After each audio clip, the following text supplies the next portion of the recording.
പണ്ട് നൂറ്റാണ്ടുകൾക്ക് മുമ്പ് പൗരന്മാരുടെ കൂടെയിരുന്ന് അവരുടെ പ്രശ്നങ്ങൾ ചോദിച്ചറിഞ്ഞ് പരിഹാരം കാണുകയും ഭരണകാര്യങ്ങൾ അവരോട് ചർച്ച ചെയ്യുകയും ചെയ്തിരുന്ന ഒരു ഭരണാധികാരിയുണ്ടായിരുന്നു. ആ ഭരണാധികാരിക്ക് പക്ഷേ രാജകൊട്ടാരമോ സിംഹാസനമോ അംഗരക്ഷകരോ ഉണ്ടായിരുന്നില്ല. വീട്ടിലെത്തിയാൽ വീട്ടുകാരെ അടുക്കളയിൽ സഹായിക്കും, കൊച്ചുകുട്ടികളോട് കുശലങ്ങൾ പറയും. അത്രയും ലളിതമായ ജീവിതമാണ് നയിച്ചിരുന്നതെങ്കിലും മാനവ ചരിത്രത്തിൻ്റെ ഗതിവിഗതികൾ മാറ്റിമറിച്ച ആ വ്യക്തിപ്രഭാവത്തെക്കുറിച്ച് ചരിത്രം ചർച്ച ചെയ്തതുപോലെ ഇന്നോളം മറ്റൊരാളെക്കുറിച്ചും ചർച്ച ചെയ്തിട്ടില്ല. അതായിരുന്നു മുഹമ്മദ് നബി സല്ലല്ലാഹു അലൈഹി വസല്ലം.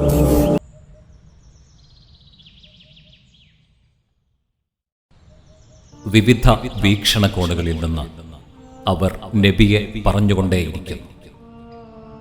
പൂർണ്ണതയുടെ മനുഷ്യകാവ്യം, തിരുനബിയുടെ കർമ്മഭൂമിക, നബി സ്നേഹത്തിന്റെ മധുരം, മധ്യമ നിലപാടിന്റെ സൗന്ദര്യം, ഉസ്വത്തുൽ ഹസന.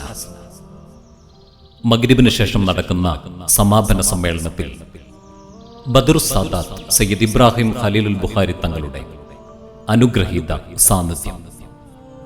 ഒക്ടോബർ 11 ശനി രാവിലെ 9 മണി മുതൽ രാത്രി 9 മണി വരെ തിരുവസന്തത്തിന്റെ സ്നേഹലോകത്തേക്ക് സത്യസാക്ഷ്യരാവാം.